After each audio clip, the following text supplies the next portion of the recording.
Austin Gayne, CEO of S Force Watches and creator of SUPERX Apparel. Welcome to the Fieldswell podcast. Yeah, Lauren, it is an honor to be here, and I am really looking forward to today's conversation for sure. Me too. We're about to dive right into it. So, you quote unquote came from nothing. You even shared with us that you had your father leave you as a child. Tell us a bit more about your upbringing and how it has shaped who you are today. Jumping right into it, I really appreciate We're just the going straight in. We don't got time to waste here, Austin. Let's go. absolutely. Well, that's actually a great question, and I had some things. I was spending some time with some old friends of mine this weekend, so it actually is really relevant to your question. And it's crazy. So growing up without a dad, I mean, it's really one of those things and circumstances where it's either going to make you or break you. And in my situation, whether you want to call it divine intervention or you just want to call it luck, whatever it is that means to you, I came out of it stronger. And I'll tell you why. When I grew up without a father, I grew up without a male role model.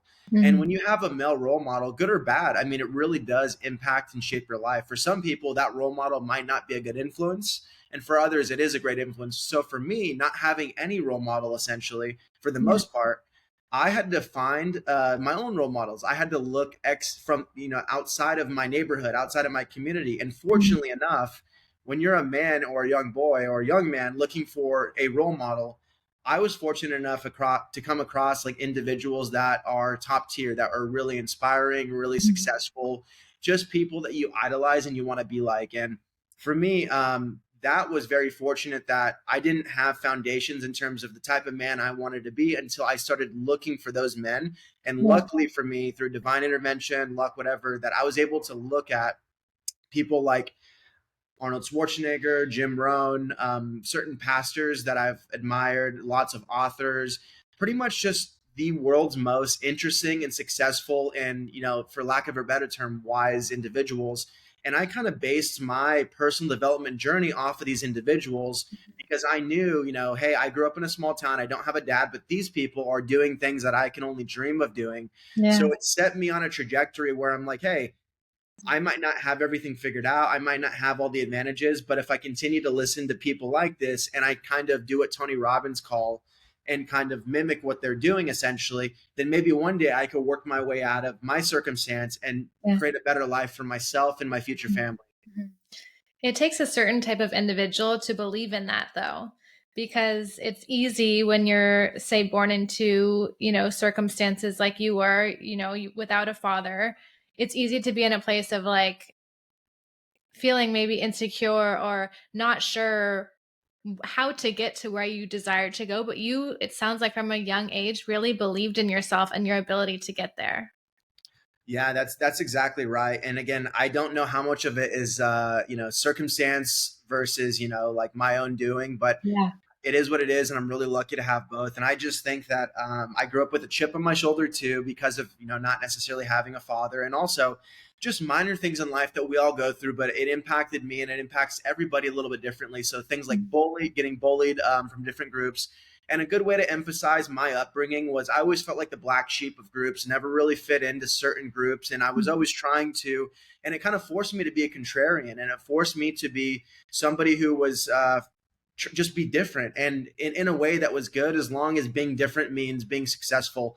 And that's kind of the path that led me on. So it was just this flywheel of reinforcements of, not having the male role models, not fitting into groups. So I couldn't even look up to my peers, and having to find my own identity and find my own influences and inspirations through successful people. So for me, I was very fortunate in that way. But I guess to your point, the decision-making aspect that really helped me out was just choosing to follow these people, choosing the path of self-improvement, and realizing that, if I want my life to be different than the way I grew up and the way my mom grew up, I have to be the one who breaks that chain. It's almost noticing I want things to be different for myself. And it's almost as if these humble beginnings are what pushed you to work harder for it.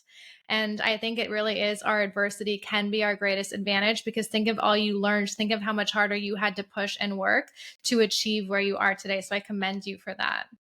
Well, I really appreciate it. And, my story is one of many. I find that people that are dealt in my type of, or even worse situations, they find, not everybody, but a lot of them find unique ways and unique motivations to kind of create something amazing. And it's all part of the origin story. So I know you founded your first business while sleeping on your mom's couch in her motorhome. Is that correct? Yep, that is Bring correct. us back to that moment. Yeah, so very briefly, I'm sure that we can all recall at least, the most or one of the most like lowest positions in your life. I had so when I was 19, I got a job my, I moved out, I dropped out of college, I got a job, I started making six figures in income, 19, 20, 21 years old. And, for someone that grew up with nothing, I mean, that you feel really rich, right? And especially to all my friends going to college, I felt great. But that company grew so fast, and I was the sales executive of that company. I got fired and laid off from that company because they replaced the sales reps with hourly wage earners to cut down their costs. So I got my entire career, my entire identity, all my income stripped out from under me. And of course, being 20, 21, I spent all my money. I didn't have any, I didn't know what to do. So now I'm out of a job, out of money, out of the identity that I held up for myself, which was somebody who's a high income earner.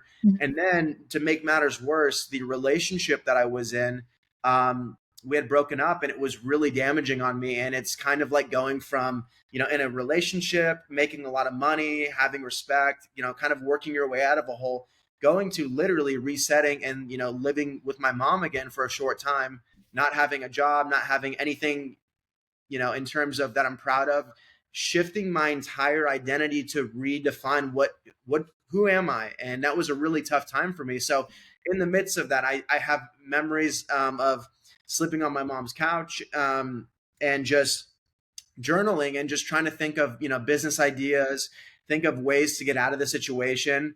And that's kind of I guess, the lowest point of my life, but I remember it more vividly than a lot of other periods of my life. So it's a really good reflection point. And I think most of us, when we go through those periods, I think it's good to reflect and look back at those periods and kind of just give yourself like a cookie, if that makes sense. David Goggins has this kind of saying. He's just like, it's like a cookie, it's a mental cookie in your cookie jar, essentially. So when you do go through hard times and challenging times, you kind of are able to reflect on the challenging times you've already gone through, and you're able to say, hey, I went through this, I made out of this, I was able to work through this, I could do it again. So for me, I like to revert and pull back that memory and be like, I did that, I could do anything, essentially. Yeah, remind yourself of what you've already been through and say, hey, I made it through that. Like, bring it on. What's next? We can overcome adversity. We can make it through hard times. Humans can do hard things. And you bring yourself back to, back on your mom's couch after you have achieved success. So you know that's possible. And then you know it's possible to lose it. But then I think once you've realized, like, I've done that before, I can do it again, it's easier the next time Yeah, when that's you rebuild. So you're like, I've already achieved, six figures at what, 19 years old. You're like, I can do that again. What's going to be next for me? That's exactly right. And that's one of the things. That's why, to your point, we were talking before, it's just getting started on whatever it is that you're doing is the most important thing, because, thinking about it, trying to create the perfect plan, trying to basically have all your ducks in a row before you get started, it's actually not the right way to do it. It's just get started. Even Elon Musk kind of has this saying, and he just says, just build the first prototype, essentially. And what Yeah. he means by that is like, you're not going to ever have the perfect product, the perfect idea, the perfect circumstance or situation to get going. You just have to build and get started. And I think that is it's so important for anybody out there just to get started. It's so true. Nike says, what? Just do it. Because Exactly. so much more information, experiences, connections, wisdom is going to come for you after you take that first step, after you launch. You can't have it all figured out before because it doesn't exist yet. That's exactly right. Yeah. And I couldn't reemphasize anymore. I tell all my friends, my family, anytime they have an idea, anytime that they get passionate or excited about something, you have to act on it. Jim Rohn, he's a older philosopher, one of my favorites, the one who really changed my life. And he said something like this, and I always think about it. And he says, like, act when the emotions are hot, or, strike when the iron is hot, because emotions, inspiration, excitement, motivation, all of that diminishes very quickly. So you have to take advantage of the action while the emotions are hot and heavy.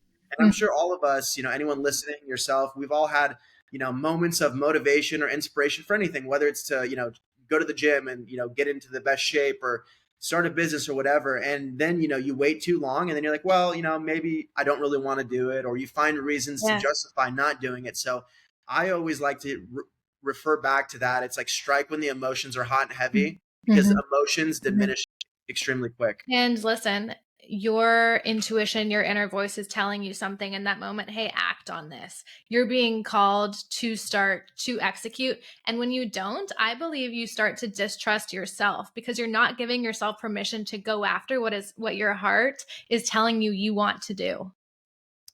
That's exactly right. I couldn't have said it better myself. And I also love, I mean, you've referenced many inspirational thought leaders, authors, David Goggins, Tony Robbins, Elon Musk, like incredible entrepreneurs. And it seems to me that these individuals are who helped you build a mindset of resilience, and who have helped guide you. And I like to say to our listeners, like, I believe the quickest way to learn how to do something is to surround yourself by someone, or get as close as possible to someone who has done what you're trying to do. And that's echoing throughout our conversation here. So I'm curious, you started seeking mentors. They can be dead, they can be alive, they can be authors, they can be speakers. We have so much access now. So there's no reason that you can't start walking the paths towards achieving whatever it is that you want. We have podcasts, YouTube videos. There's just so much to tap into, and it's waiting for you. Exactly. And that's like one of the things I think most people overlook is, I talk to a lot of people, and even growing up, it's like you're in these communities without, for lack of a better word, not inspiring people. And you're wondering like how, like, for example, I lived an hour from Los Angeles, which, if everybody knows, early 2000s, Los Angeles was the place everybody wanted to be. But the fact that the place that I live, the city that I live, you couldn't have felt further away than living on the other side of the world from Los Angeles. So the point being, to your point, is that you need to find inspiration, motivation, wisdom is the best thing to look for. Wisdom by all measures, and you have to be able to find it where you can. And for me, not having connections, not having, a career that put me around those types of people, I had to find it in books and audiobooks and podcasts and pretty much anywhere that I would be able to listen to wise individuals. Yeah, it really is. I believe so much like mindset work, training your mind to work for you as opposed to against you, and really just believing in yourself. Yeah, and that's a huge part too. Is just I like to think of it as being kind of naively optimistic, especially when what you want in life isn't yet tangible. You have to have some sort of naivete and optimism behind it, and that's so true when you're building a business, when you're in a weight loss journey, starting a podcast, or whatever it is, whatever you want to do. You have to be like Yeah, naively optimistic, and in a good way. It's like childlike wonder it is. is a It is. better way to rephrase it. And I And think that as we get older, we get more pessimistic. We find more excuses and more reasons not to do something.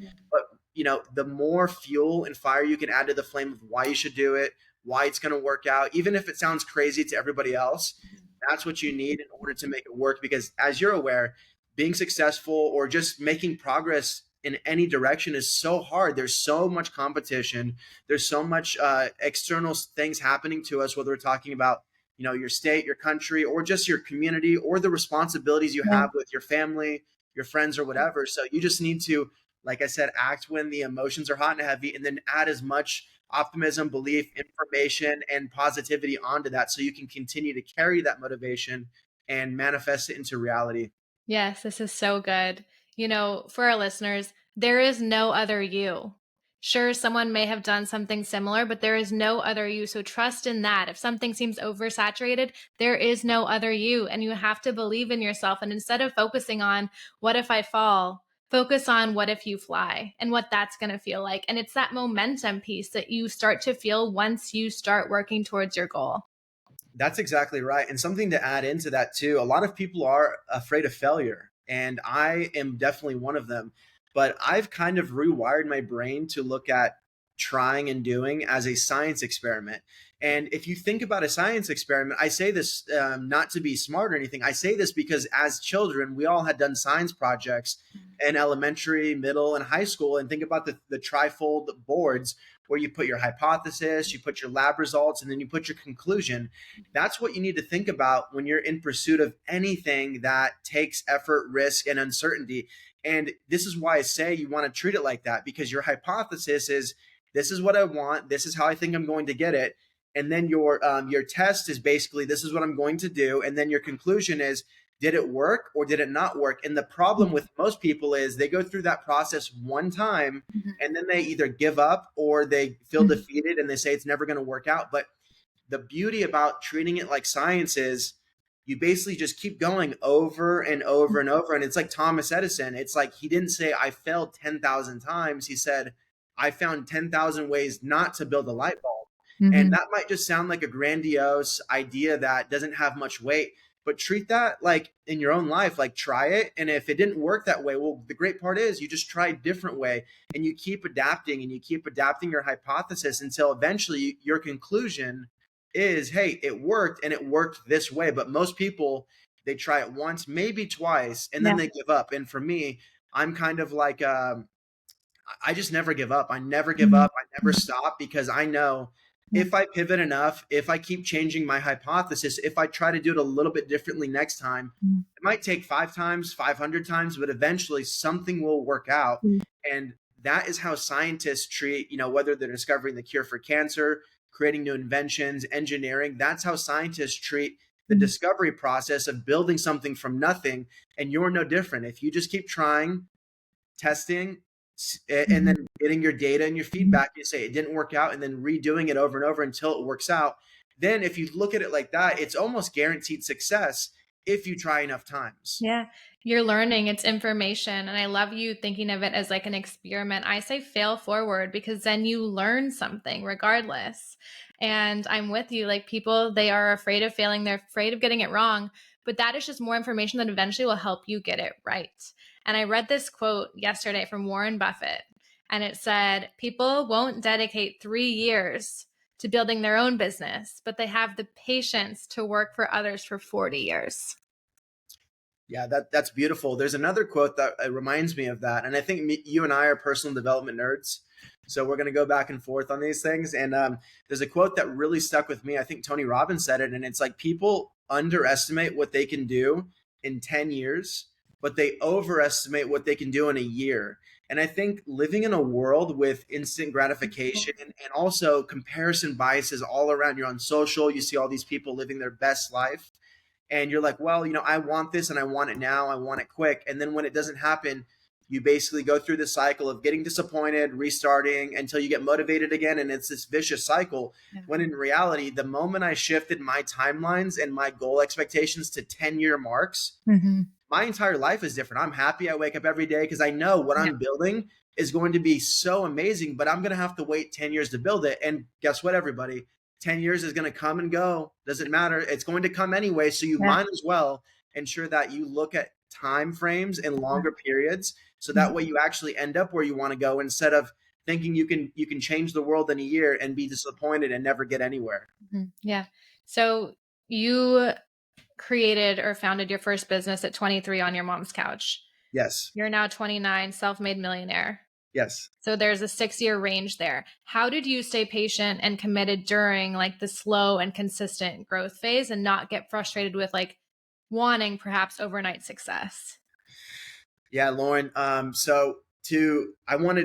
was important to go through the context of understanding that I got fired, right? And that basically forced me to start a business and try to make it work. And in those moments, I started my business out of desperation, out of lack of alternatives. And, most people, they start it because they're like, oh, I want to be cool. I want to do this. I want to do that. I want more money. I had no other options. I'm a terrible employee.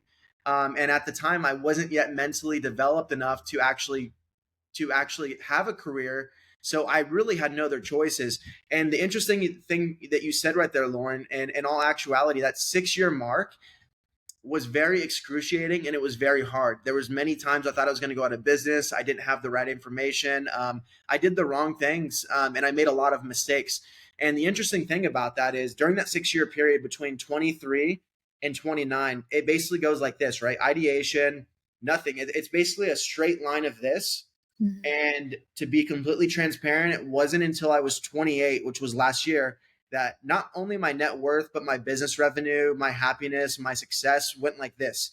So it Mhm. was really like a very slow uphill line until all of my efforts over the last 5 years compounded. And for people that know compounding in terms of a financial literacy, it's very similar to that. Is that over the 5 years of all my mistakes, all the Mhm. things I've learned, all the everything that basically I did during that period, it finally compounded to making good decisions.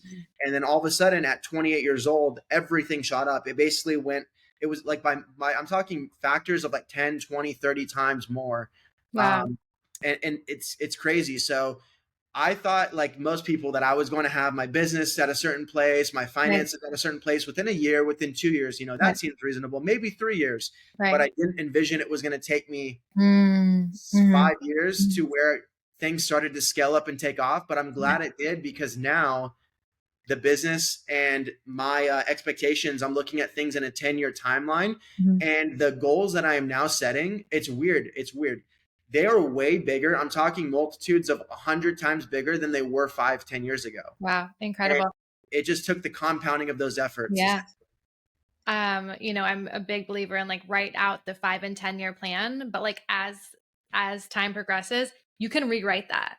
Yes. Because as you've said, like now you have much bigger goals and aspirations for your 10-year plan because of the way things have gone, because you've stuck to that plan and you had this vision of this 10-year goal or timeline. Look at it, shot up in 6 years, because you stayed committed. You didn't give up at year 2, year 3, year 4, year 5, and then all of a sudden explosion, year 6. So fill us in. I know we love this. I love this concept of compound interest. Tell our listeners more about what that means in in addition to what that looks like for you in your business. Plug your businesses and tell us more about the collaborations and partnerships you're now working on. Yeah, Lauren, great question. And very quickly, guys, when I say compounding, it's basically um, financially, I think we pretty much all get it. But in terms of on my aspect and my situation, compounding means making a lot of decisions, a lot bad, a lot good, and just learning more and more and more, and having what you'd call like a gut instinct. And as a chief, as basically the CEO of a company, my job is to make very high quality decisions. But the thing is, I didn't go to business school. I'm not that smart. I went to the school of hard knocks, so it's like my intuition, my gut, my instincts are basically a accumulation of the compounding of mistakes and successes over the last 5 years. So now when I see the opportunity, I'm able to make a really good decision. And you can only get there, you can only get wise or knowledgeable through a series of learning, whether it's through other people, through your own experiences. And that is the compounding of information. So now when I see a product, I'm like, that's not a good idea, that's a bad idea, that's a great idea. And I can make much better decisions, because as someone running a business, my entire job is making high quality and really good decisions for the future. Now, how it transitions into my company is I was making clothing for a while, and I was trying to create an activewear brand, a workout brand, and it's very saturated. I mean, if it's very hard to do. There's a lot of it's very competitive, and it wasn't until I shifted and pivoted my business plan to licensing, which is what I would consider a blue ocean market right now, meaning not a lot of people are focusing on licensing. And this was last year. So I decided, hey, let's make some activewear, some workout gear based off of the characters like Marvel, DC, all of those types of superheroes. And that was the catalyst to my business valuation, my personal net worth, success, happiness. Everything shifted off of that decision, which a lot of people told me not to do. They said, you don't want to pay the royalties, you don't want to do this. I didn't listen to that. I just said, hey, I think, at this point, I think I have to try it and I have to make that decision. So, and last year we had our first license drop. It was Power Rangers. And again, if you're watching this, you're like, Power Rangers is probably an eye roll. And a lot of people thought the same thing. But the crazy part was we dropped the world's first Power Rangers activewear, and people misinterpreted what that means. They thought it wasn't a great idea, but the reality is that the initial consumer base of Power Rangers is now 30 plus years old. They have disposable income, and they have a pent up demand because nobody was giving that property attention for 30 years. So Mhm. we come out with this activewear collection that, again, for men, for women, it's very it's an umbrella type of product that you could buy it whether you work out, whether you're a fan, whether you just want to buy something cool, or you love the property. And when we did that, we basically had our first $1 million month, and I'd never done Wow. that before. I was like, that was far beyond whatever I thought. Yeah. And the launch went so good that the video that we produced for our campaign for, and again, this is an advertisement for a product, it had more organic views than their Netflix movie trailer. Wow. So if you go to the Power Rangers actual Instagram and you look at our video ad, it has twice as many views as their Netflix trailer did. And for Yeah. a product placement that wasn't paid, no paid ads, it was organic. It was absolutely crazy. We got the actors involved from the original show. They reposted our stuff. So it was a smashing success. And I was like, Mhm. okay, well, this worked. And it worked so well that I'm pivoting my entire business model to only license for the meantime in order for us to really scale up. Uh-huh. And that is what we're doing. So we did Power Rangers, and it gave us the credibility to then sign Marvel. Then we signed Assassin's Creed, which is Ubisoft, their big game company. Then Mhm. we just signed DC Comics, which is Warner Yeah. Brothers Discovery, and Mortal Kombat, and then Star Wars, and basically so Oh on my and so forth. gosh. And we're going to be coming out with some very exciting things for both men, Yeah. women, and different types of sports. And we're going to utilize our licensing business model, and we're going to apply it to activewear. We're going to apply it to mixed martial arts and other professional athletics. And that is basically where we're doing, where we've been. And my plan, I'm just going to vocalize it. I've never told anyone publicly, only my internal team. My plan is to try to make this a 9 and potentially 10-figure annual revenue company over the next 5 to 10 years. And, having a 10-figure company, there's a lot of luck. There's a lot of things that have to go right for that to happen. So while I would love that, my goal is definitely a 9-figure company. And we've kind of reverse engineered over the next 10 years. How do we do that? What partnerships do we need? What type of athletes partnerships do we need? What type of sports do we need to venture into? And I feel very confident in the plan. But again, all of that shifted last year when I made that decision to go into licensing. Before that, I thought, I'll be honest with you, September of 2023 was the day we did licensing, where everything kind of took off. 6 months before that, I remember having a conversation with somebody saying, hey, if we can't get this together at the end of the year, I'm going to close down the business Wow. uh, Wow. and move I on have to something. chills.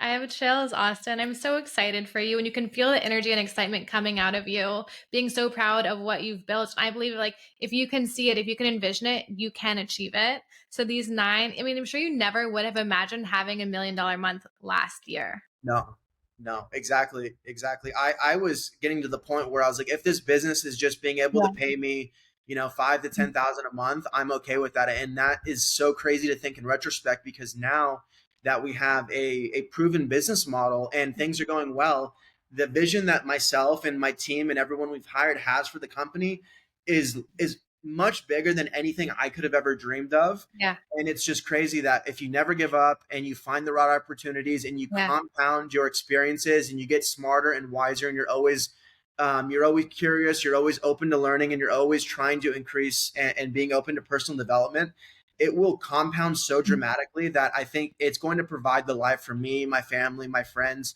our team, and our customers that I would have never gotten if I had given up. So biggest takeaway, don't give up, keep testing, because it took me Okay. 6 years to get to the point where the idea I have now, it seems like an overnight success. hmm And Austin, you're not just an entrepreneur. You are a husband and you're a soon to be father. Congratulations on that. How do you balance it all? Because I think that's something our listeners all need help with. Like, sure, perhaps they're like great in business or they're great in their relationship, but how do you find harmony with the work, the love, the romance, the personal development? What are That some is tips you have for us? That is a great question, Lauren. And I feel like that's something that I do extremely well that most people overlook. And a lot of people don't talk about in the space of personal development and, trying to be successful. People don't like to talk about this because it's not fun. A lot of people make a lot of mistakes. But for me, I kind of live by this, right? I think with your spouse, with your family, with your friends, whoever can be impacted by your level of work ethic, you need to have an open and clear communication with them to say, hey, these are the goals that I have. This is how it's going to impact us. It's not just about you, it's about us. And are you willing to be there for that journey?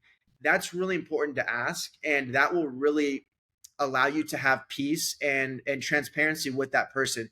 In my situation, I was very fortunate that my wife is down for the journey and she knows what it's going to take in order for me to achieve our goals as a couple, as you know, as a just as basically our to raise our family. This Yeah. is what the work ethic is going to take. And I get a little bit emotional saying it because it is, you get so lucky. I got really lucky with the spouse that I have, essentially. Mm-hmm. And I think that could make or break. And one of the things that we did off the bat was we were very straightforward, blunt, and clear about the lives that we want. And Yeah. luckily, we didn't scare each other away. That was the great thing. And we Mm-hmm. accepted that. So, step one, be open, honest, and clear with the people who it could potentially be impacting. And then, number two, this is where it comes to you and something that I do really well. Whatever I'm doing, I'm all in. Mm-hmm. This weekend was a great testament to that. When I'm in work mode, I worked 14, 15, 16 hours a day. I don't do anything else. I sit here in front of this computer and then I crush it and I don't get distracted. I work Mm-hmm. extremely hard.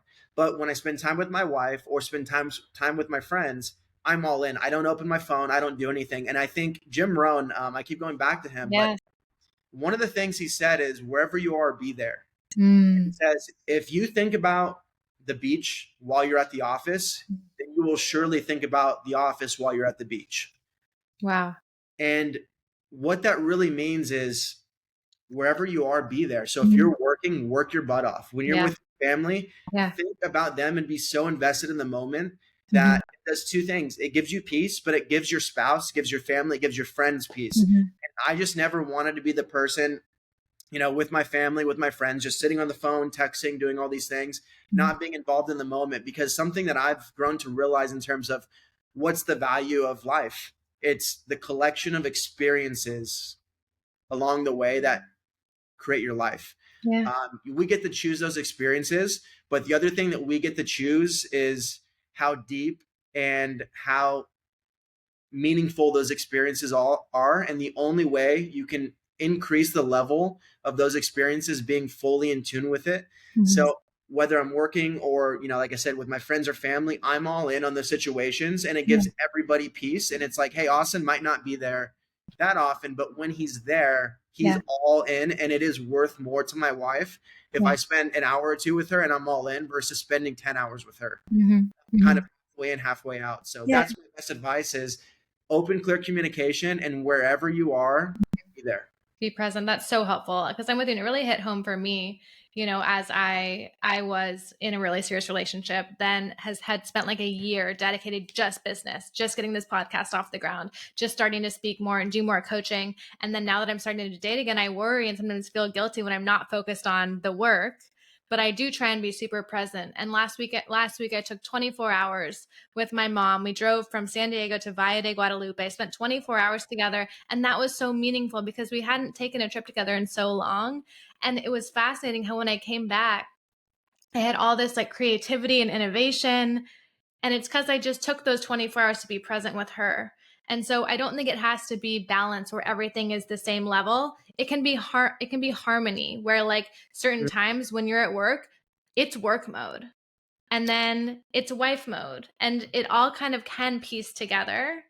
But I really think that's so powerful to be vocal about it and ensure whoever you're with like understands what the vision is and Lauren, ensure they're on board. there was one more point that you just said that really sparked this thought, and I forgot to bring it up. Is I personally don't believe in balance. I think that if you're trying to do anything meaningful in life, you're going to have to put the effort in that's like above average effort. And above average effort means reduction of free time, reduction of time spent with other things. And the reality is people don't actually realize this, but if you're saying yes to something, it means you're saying no to something, everything else, not just something else, Yeah. but everything else. So if you're choosing to go after your goal, it means you're saying no to absolutely everything else in the world that you could be doing. Mm-hmm. And I never believed in a balanced life because if your purpose and your potential and your ambitions, you really want something big for yourself, you cannot be in a balance. The world is too Mm-hmm. hard. It's too hard to do to be great with balance. However, I believe in integration. Mm. Integration is it for me. So anytime I travel for work, I like to take my wife with me. Is she going to be at all the meetings? Is she going to be at all the stuff? No, but she's going to be there to be able to appreciate the moment. She's going to be there on a trip. She's going to be Mhm. able to see what's going on. I like to do trips with my friends even where I will add in a layer of I have to travel for work, but I'm going to do that and integrate them into this. And even where I'm at right now, I built this third floor up. This is the third floor of my home, the rooftop. This is an entire office, but my wife and my dogs and everything, they're downstairs. I've Mhm. integrated my entire life into that. And Mhm. not everyone is as lucky or in that situation to do that. But what I mean by integration is just don't compartmentalize. It doesn't have to be this or that in terms of Yeah. your lifestyle. Yeah. Integrate everything. And for me, it's made it feel like I live a balanced life, even though it's not balanced at all, because what I want from my life Mhm. is not average. And in Yeah. order for it to not be average, I need to do extraordinary things. Yeah.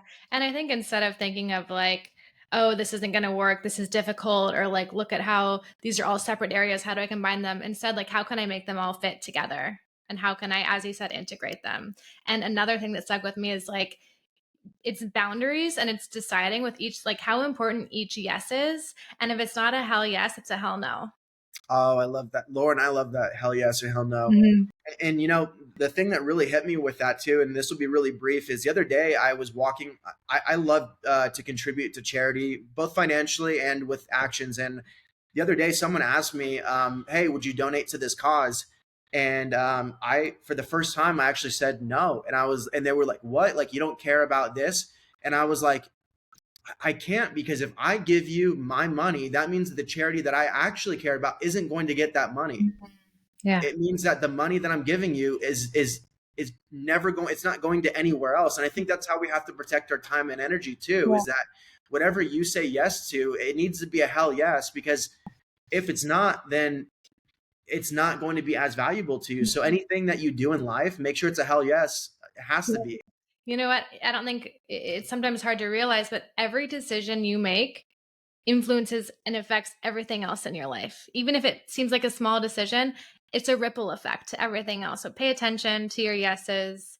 And as we wrap up, Austin, what would you say to someone who's just starting on their personal development or entrepreneurial journey? Maybe they're facing setbacks or challenges. How can they stay resilient, keep pushing forward, and as you've shown through your own story, turn adversity into opportunity? That's a great question, Lauren. And coming from, I think the first thing to realize is I'm someone who was in that position. I've seen other people go through those positions, and the far majority of people you look up to or people that are successful have been in those circumstances. So, number one, don't be a victim. That's really important. Take responsibility for that, good and bad. Sometimes it hurts, sometimes it's great, but take responsibility for that. And when you take responsibility for that, it really will empower you once you get over that initial shock. And it will be like, wow, I have the potential to get out of the situation. And I know I can do it. And I have the belief that I can do it because others have done it before me.